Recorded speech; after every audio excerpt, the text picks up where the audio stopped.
Howdy everybody. I hope this finds you blessed. We've been busy this weekend cleaning up my wood stash. It's a hot mess.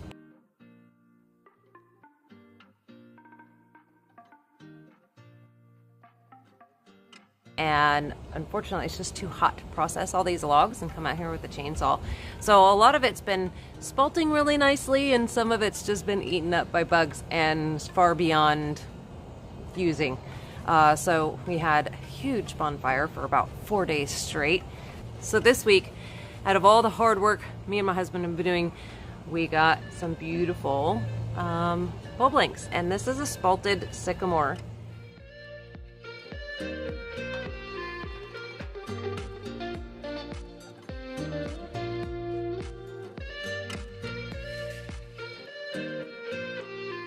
The image I showed you of my wood stash, that was actually cleaned up. It had taken quite a neglected downturn during the summertime because it just was, like I said, too hot to cut up my blanks.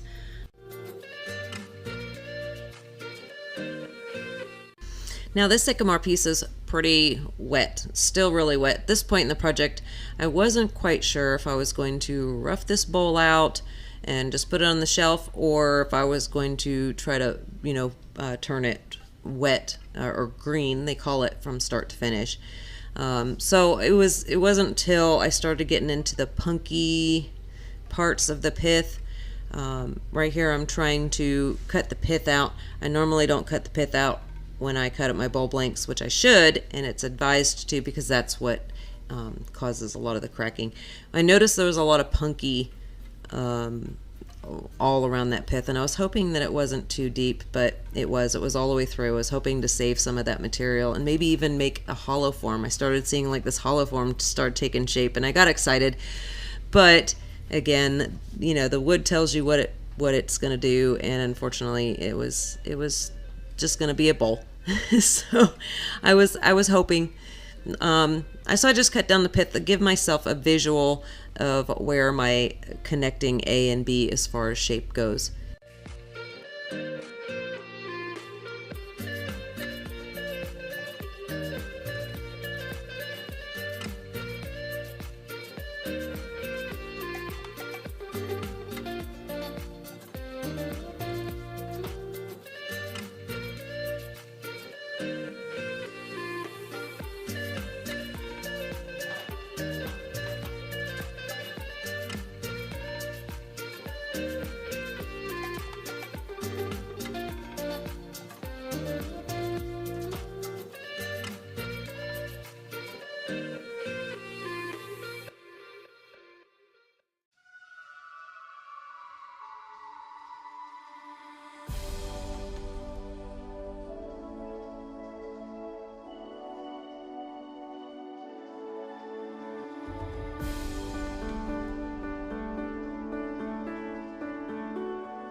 Right now I'm just getting the face nice and flush, so that way when I come in with my one-way coring system, which I am so thankful I finally was able to purchase not too long ago, and this is my second time using it.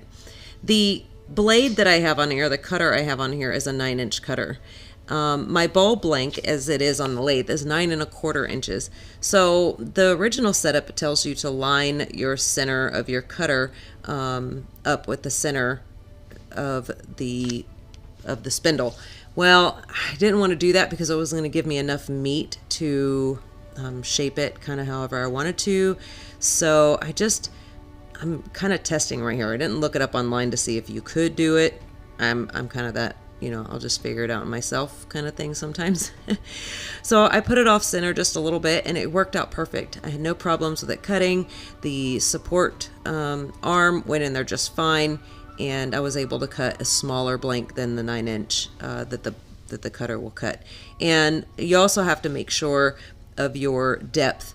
So you measure the kind of depth that you want for the bowl, or that you can afford to lose, and then from the distance from the center of the cutter back is kind of how you calculate it. It's a process. Once you get it down, once you get it set up, this is my second time doing it, it goes quick. Once you understand what it's doing, how it's doing, you get a feel for how it's all working out.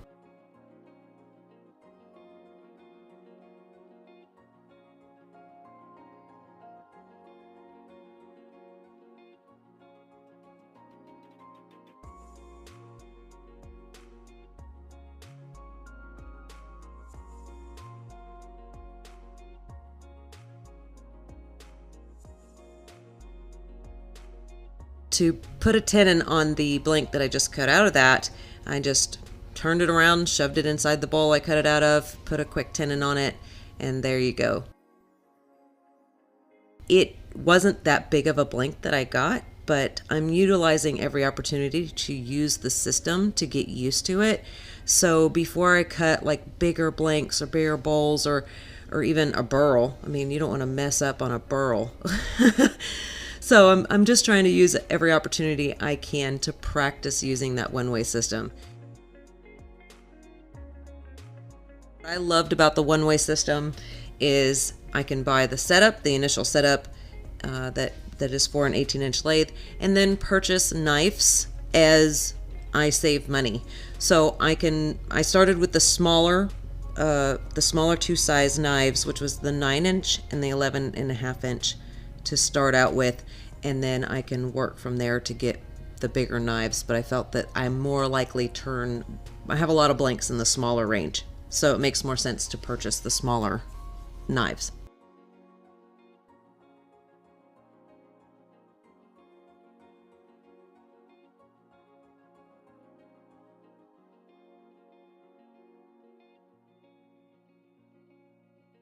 After examining the blank and seeing that it was, kind of punky in areas, like I said, I've had punkier wood. This wasn't too bad. I decided I would try to use this as an experiment. I wanted to do start to finish bowl and just do it food safe, but then I was like, you know what? This is a good opportunity to test some products that I got from Total Boat. It's a penetrating resin. It's used for like wood that's been real rotted, like for if you have a picnic table, which I've been applying this stuff to my picnic table out back, and it's starting to like get to the point where it's wanting to rot. It's really good for that kind of stuff, and I think that it would work really well for punky woods. It's the same type of method, I guess, as using acetone with the 2-part epoxy resin. And so instead of mixing those two together, they have a penetrating resin. And I decided, you know what, I want to see how far into this resin that the penetrating epoxy goes. So what better way to color it? And I was like, oh, I'll have some fun with it while I'm at it. I'll put a couple of different colors.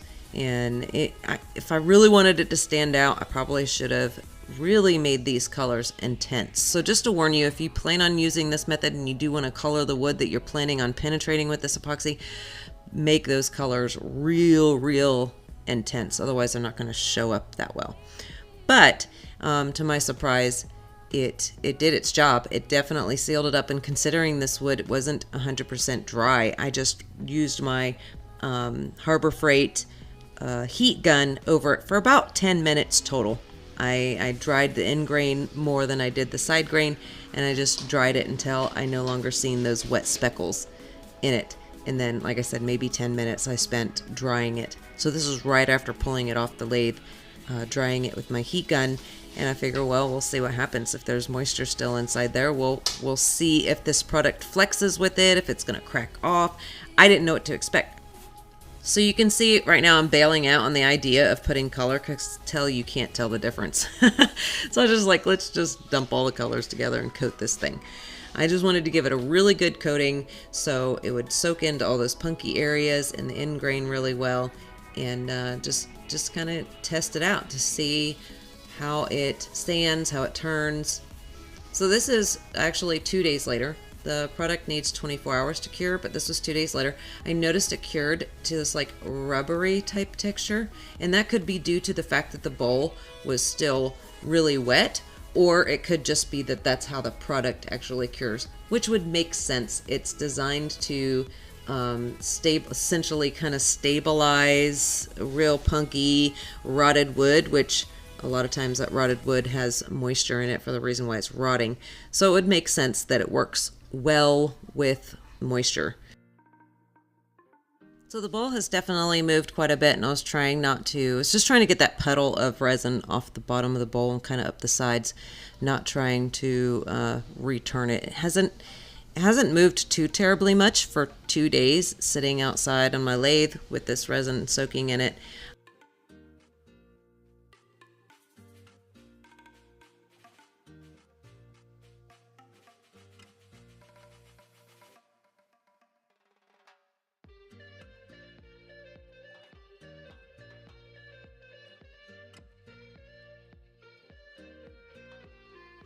Some things I wish I could change. I wish I would have intensified the color that I put in the resin, just so that a way it's like there instead of like, is it there? Is it not there? It's kind of one of those, you can tell that it's didn't soak in the side grain as much as it did the end grain. So, but still, it colored it. I mean, it colored it nice. I just wish that it feels to me like it's like a half and half. Like I couldn't make up my mind.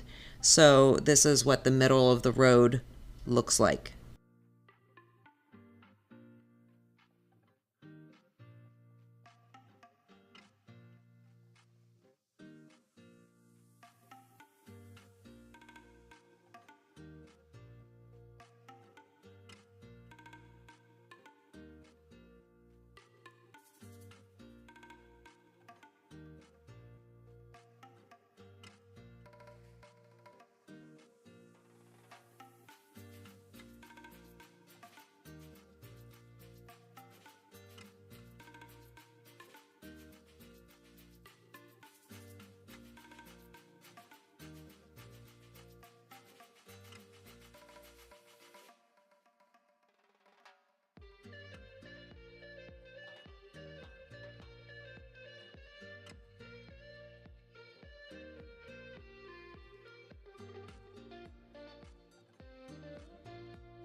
So I have to be honest on this project. It's not my favorite.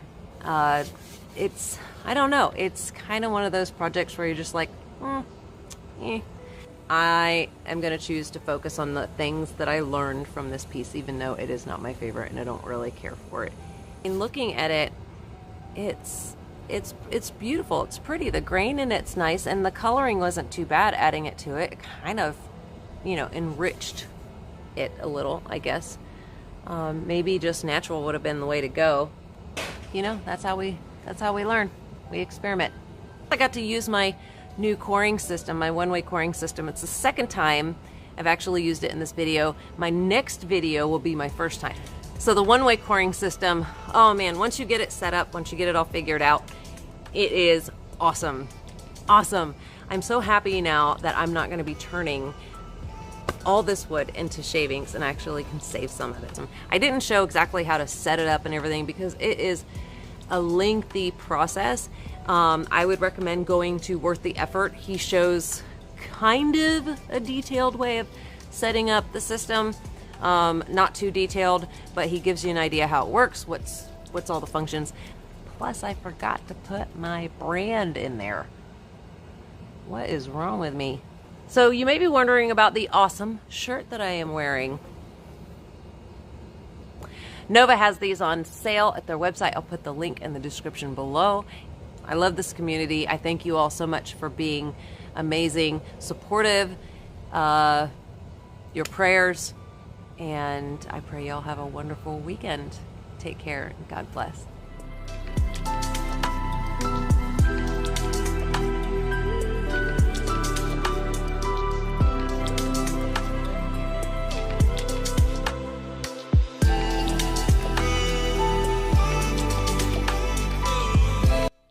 Get out of this piece. Oh, these flies are nuts right now.